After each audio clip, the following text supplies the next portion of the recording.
You're about to hear a true story about my own uncle who longed to live the American dream and at just age 16 decided to hop into a cargo area of a plane on a flight from Fiji to Hawaii.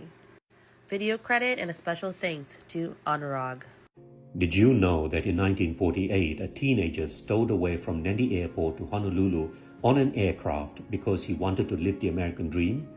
The seed for Tayyab Ali's American dream was planted in 1941 during World War II. When the Pacific War began, the Nadi Airport was used by the US Air Force. Ali, like others, regularly went to the base looking for work. One day, he met a P-39 pilot named Philip who offered him work cleaning the American barracks at Nakavu. The GIs treated him with love and respect. When he got sad, they cheered him up by saying they'd take him to the United States in a duffel bag. I used to work all the time over there, 2 years, within a 2 years time. It was just about 1943. Then just one night, one day, they told me we're going to take off, but we don't know because they were not supposed to tell him. And so when I went in the morning, I found nothing there. Everybody was gone. And I had a little plan. They used to joke around, They say, well, we're going to take you in a berry bag. For months after, he was sad and often thought about his American friends. In 1947, he started working for the New Zealand National Airways as a plumber's assistant at Nadi Airport. It was while working for the company that he decided he would stow away to America. And I used to work over there, in lunchtime I can go under the plane and look around, and I used to thinking, to stow away. This is about 6 months before I stow away. And then one day, time came up and the New Zealand National Airways leave that went there, that took off, they went to New Zealand. And company was lay us off, they said, well, you can go home. And so that time I thought, oh boy, I'm going to stow away. I would like to go America, because I've been planning a long time. And so I looked the plane, the one BCPA, the British Commonwealth Pacific Airlines. And I used to go there in a terminal and see the pamphlets and ask information what time the plane flies in and stuff like that. In November 1948, Ali decided to execute his plan. He asked his brother Sakur to join him. Sakur agreed at first but then backed out. On a drizzly night on November 8, 1948, at around 8, Ali rode his Hercules bike from Sonaka to the airport. He lay on the damp grass at the Nasoso end of the airport waiting for the plane. At 11:15 p.m., it taxied to the head of the runway, turned in the opposite direction, paused briefly as the pilot raised the engine in preparation for takeoff. As soon as the British Commonwealth Pacific Skymaster began racing down the runway, Ali started running behind it. The distance from the back of the aircraft to the front was about 94 feet, and Ali had to stay clear of the massive wheels that could crush him and the propellers that could slice him to shreds. He made it safely to the front and somehow scrambled up into the nose wheel well. It was only later that he learned that the compartment was almost 9 feet above the ground.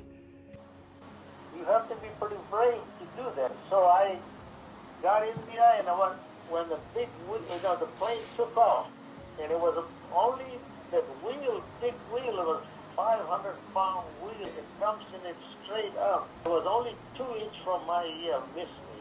It was because I was that close. 2 inches when the nose wheel stopped, and I took only 2 inches from my ear. I could have wiped me out. And then I stayed in there for 6.5 hours. It was so miserable, so cold, and a wind, rain, you can tap on the rain, it was making big noise in it. And it was freezing inside. I stayed 6.5 hours to Canton Island.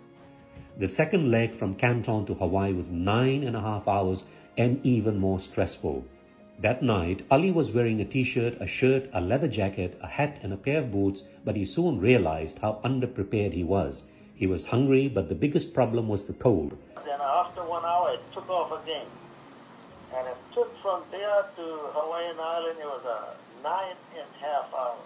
I stayed kind of rough day. I had a biscuit with me and a lemonade bottle. Everything was gone. And when I got to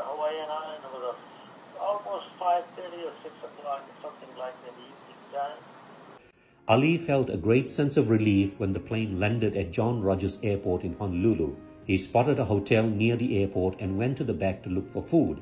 He found a kitchen where an African-American man was working. The man gave him some cornbread and chicken. He found a Navy yard near the airport and looked around for a place to sleep. He found a large tarpaulin and slept under it. On the third day, a military police officer arrested him while he was using the bathroom at the Navy yard. He took him first to the immigration office at the airport terminal and then to Pearl Harbor for a statement and fingerprints. The next day, officials escorted him to the immigration department compound in Honolulu, where they tried to find out who he was and where he had come from. Ali spun all kinds of tales. He first told them he had taken a 25-day trip aboard a freighter from Calcutta, then said he had stowed away on a Pan Am clipper from Calcutta. After 7 days, an immigration officer named Henry Bennett offered to sign him out of the holding cell to live with him, his wife and son Charles, who was Ali's age, for 2 weeks. During that time, Bennett spoke to him calmly, promising him he would urge the officials not to blacklist him and allow him to re-enter the United States at a later time. After 21 days in Honolulu, Ali finally revealed to Bennett that he had come from Fiji. The immigration department made arrangements for his return. Upon arrival at Nadi Airport, a traffic inspector called G.R. Shaw picked him up and took him to the Nadi police station. From there, Inspector Surju took him home to Sonaka village. The moment Ali dreaded had arrived, he was sure his father would beat him, but instead his parents broke down in tears and hugged him. The authorities did not take further action against him, and 2 weeks later he was back at the airport working as an electrician for the New Zealand Air Force. In 1955, Cecil McPeters came to Fiji to fix the electronics of a damaged American plane. He hired Ali as his assistant. While working together, Ali told him about his adventure and his desire to become an American citizen, but he needed someone to sponsor him. McPeters began writing letters and making calls to officials in Washington. Ali's dream of going to America was getting nearer, but there was a final hurdle. M. Lewis from the U.S. Immigration Services came down to Nadi to interview him. It was at the Mocambo Hotel and lasted for 2 hours, at the end of which Lewis said, "Mr. Ali, we're going to make an American out of you." Finally, in 1958, Ali was granted permission to emigrate to the United States. He arrived in San Francisco in September 1958 and lived with McPeters in Fontana for a month. He worked for an electrical company at the Norton Air Base in San Bernardino during the day and Santa Fe Railroad at night for 3 years. In 1961, he married Juanita and started building a house from his savings. The same year, Ali's dream finally came true. He became an American citizen. In 1962, he visited Fiji in his U.S. military uniform. His wife passed away in 2015, aged 74.